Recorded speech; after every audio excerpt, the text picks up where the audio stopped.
The Winchester Circuit bicycle race event in Meadow Vista, California is back on its original schedule in early May for 2022.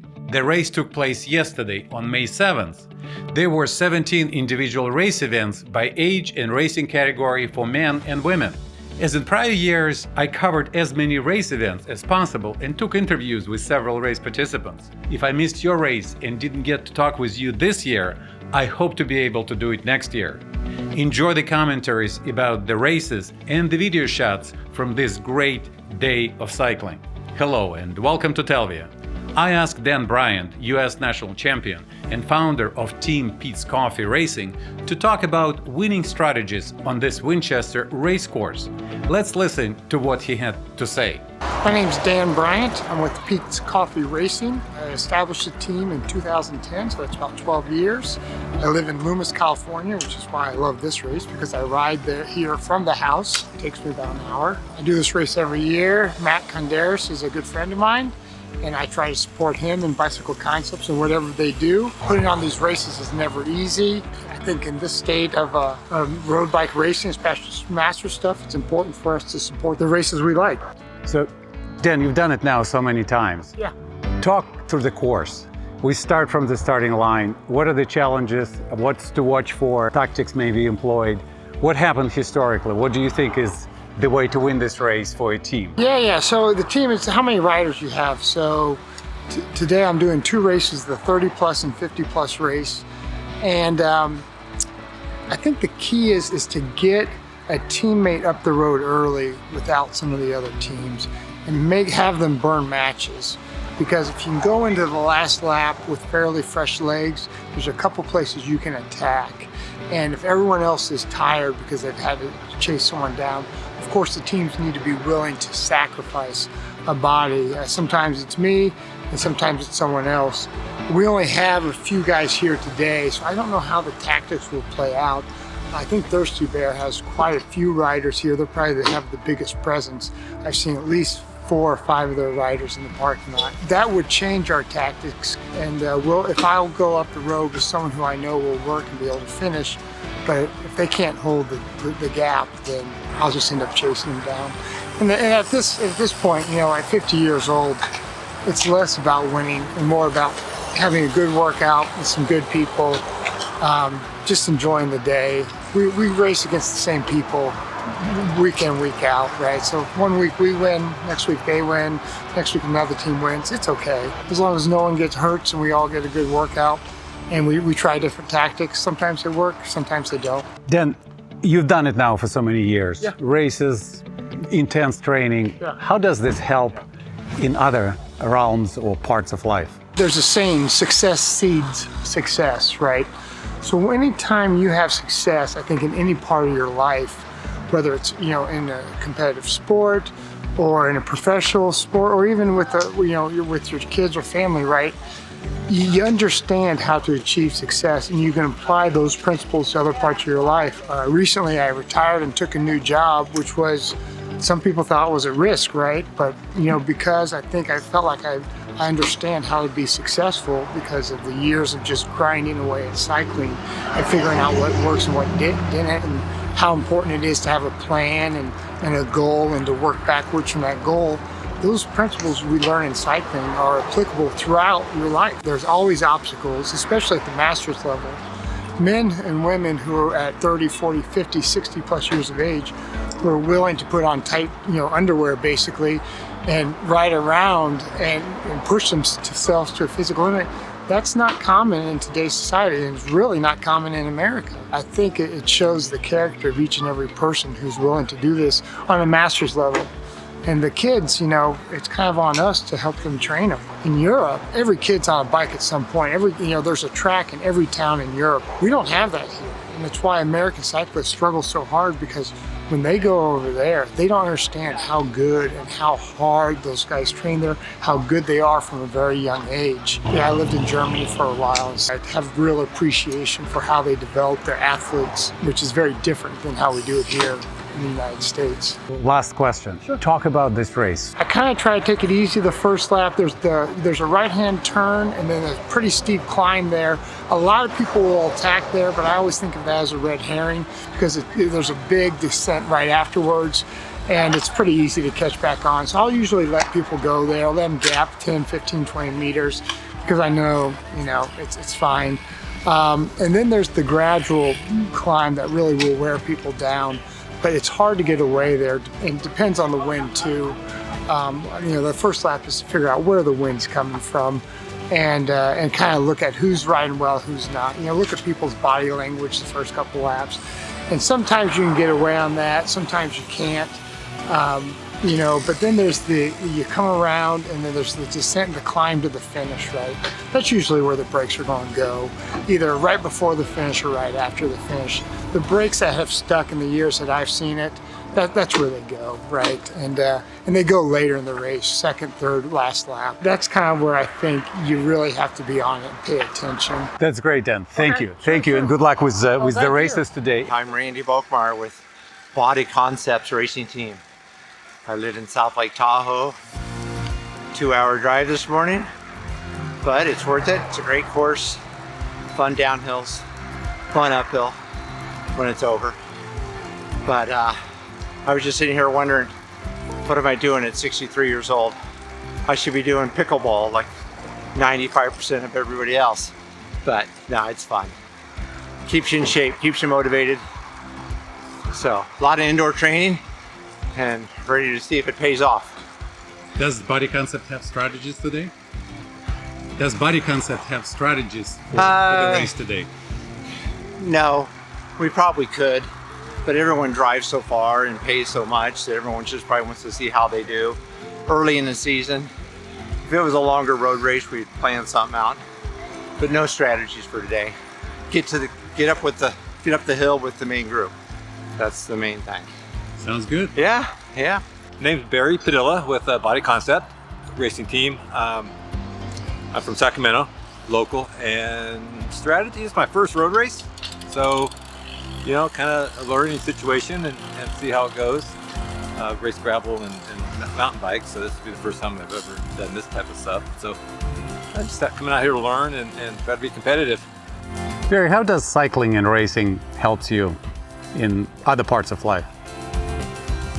Well, it gets me out of the house longer, so my wife's not as tired of me. We're both retired, so she calls it her Barry free time. I just like being out. It makes you a kid again. Get out on the road and cycling and seeing the scenery, getting out of town, and doing trips and hanging out with good folks and having fun. Just really a whole package of just life, enjoying life. Barry, Thanks. how did it feel? Tough. It's good though, it's fun. Had a good crew, worked with some people, good experience. Put that in the bank and learn from it. It was good. Well, it was some teamwork after all. Yeah. Advice and some pulling. Yeah, it was good. It was perfect. Thanks. There was a point where you were catching up to the 300 and I thought, man, this is time to go and we could work together, but Yeah. I don't think it was worth bringing Gene up. I wasn't sure too if, coming up this hill, I noticed you guys were a little bit back, so I kind of gasped it a bit. You did race perfect. Well done. Please introduce yourself. My name's Elon LaPlante. I'm a racer for Terrune Elite, the women's team. What hometown? I'm from San Jose. Terrune is based out of Palo Alto though. Questions, what did it take to win the race today? I had a teammate who was really good to me today, so we traded off attacks, which was very useful. And then they let me break away, 1 lap to go. So I rode a solo lap. It was stressful, I kept looking around. So just tried to stay as aero as possible and work the hills. He was very confident on the last couple of laps.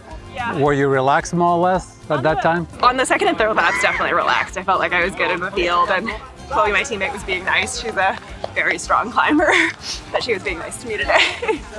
How would you compare this venue and the whole organization in comparison to other races on scale 1 to 10, 10 being the highest? 10. I am really loving this one so far. Perfect pavement, very organized, plenty of parking. not stressful to get here. It's far from San Jose, but otherwise, absolutely no complaints. And the last question, how does cycling help you with other parts of life? I love cycling. I would say, like, I've been a runner my whole life, but I feel like cycling and racing bikes really gives you a level of confidence in other aspects of your life that running doesn't. It's just a lot of focus and a lot of confidence. And I feel like it's really helpful. Congratulations. Thank you. Hey everyone, I'm Jim Wachter. I'm a Body Concept team member. This is our event. I'm also a USA cycling official. Been an official for 10 years or so. I actually got my license in Tennessee, officiating there. I've been starting to do more of it here. Try to do racing and officiating at the same time, never at the same events. Officiating is pretty important stuff. I got into it because I just wanted to stay in the sport as I got older, and I'll probably be a full-time official at some later date. Pretty important. We try to keep everybody safe. We try to make sure everybody has fun. We try to make sure everybody gets scored appropriately and all that good stuff. I got into cycling when I was in my 20s. Real quick story on that. So my buddy and neighbor of mine said, let's go ride bikes. And we started riding bikes. I joke with him now because we still ride together 40 years later. Said if you had told us, let's get guitars, I probably would have been in a band. I was a little bit scared. I'm just coming back from 8 years, not racing, so the downhills so I went to the front and I just tried to stay at the front. Every time someone tried to pass me, I muscled them out of the way because I wanted to be at the front instead of stuck. And I guess I was going pretty good because come like the second lap or something, there wasn't anybody left but me and Todd. So, and I didn't even know. I mean, I knew possibly that we were tiring people out, but this guy came through and he just came right in front of me and took lots of pulls. Helped. Big help, huge help. Oh him. It was 50-50. He's a good teammate. I should be on your team. All right, Mark Tucker, Velo Kings Racing. Drove up from Fresno, 40 plus, 1, 2, 3. I attacked. We were all together, about a mile and a half out probably, and I attacked. I got a gap and was able to come in clean. It was an awesome race. I won it last year. It was a lot harder last year. I went solo, I think the last 2 laps last year, so it's nice only having to go solo for a mile or so on this one. But yeah, kudos to everyone that came out, put it on, and the community for letting us race here. Really fun time. Quick question, Yeah. team tactics today, if any. Yeah, as far as team tactics go, I was a team of 1, so it was Thirsty Bear is definitely the team to watch. I mean, it was a small field, unfortunately, but still made a fun race out of it. A couple Thirsty Bear guys were trading off attacks, and a guy in, I think, Divine Electric Blue, he was good. He wanted to go earlier, and I just didn't think we'd be able to stay away. I was pretty marked, so every move I went, it seemed like they were covering my wheels because I had a pretty good season so far. If this gets edited in time, come back to Auburn next Sunday and race the crit. Fun race, fast and rolly. The name of the game was just hang in with the front till the end, and whoever had the biggest punch won. So Zach, walk me through the race. What happened? It was impressive to watch it. What, if any strategies on the race, and what happened at the end? A break went with, I think, 2 guys on the first lap pretty early on, and we had 3 guys. We had myself, Gabriella, and my teammate Matt. That break, I would say like 30, 45 seconds. So we started pulling. We did that for about a lap, and then I actually got a gap on the downhill. I kind of just like punched over this little roller, caught on to the breakaway. I think 3 guys were on my wheel at that point, so we formed a break of 5, and that kind of stuck. And then Gabriella, my teammate, bridged up to us with, I think, 3 laps to go. We all just played nice. We, all took pulls. And then it basically just stuck together until the final 300-400 meters. I waited till the last moment because it's a steep kicker right there. And the guy just came around me at the end. It was like quarter of a wheel. It's a bummer, but I definitely am not a climber. So I'm actually somewhat happy with this, and it was a very good workout. Well, congratulations. It was great to watch. Thank you so much. Hi, I'm Matt Conadaris. I'm the president of Body Concepts Bicycle Racing Team. This is our Winchester event. This is the 6th year that we've done it. The second year that we've actually ran the whole show, we're the promoter of the race. If you've never done it, you got to come out and check it out. It's a beautiful day out here. Couldn't ask for better weather. It's in a beautiful community with the most perfect asphalt you've ever seen. It's just a really safe race. Come check it out. How cycling and racing helps you in other parts of life? Oh, it's monumental. Because of the challenge of the sport, you can meet other challenges in life. And we've all got challenges. I mean, that's why they call it life, right? Yeah. But I think because of the perseverance and the persistence that you have to have of being involved in the sport, that carries over into other things in life. I hope you enjoyed watching these highlights about the 2022 Winchester Circuit Race event. If so, smash that like button for this video and consider subscribing to this channel. Thank you. See you next time. Cheers.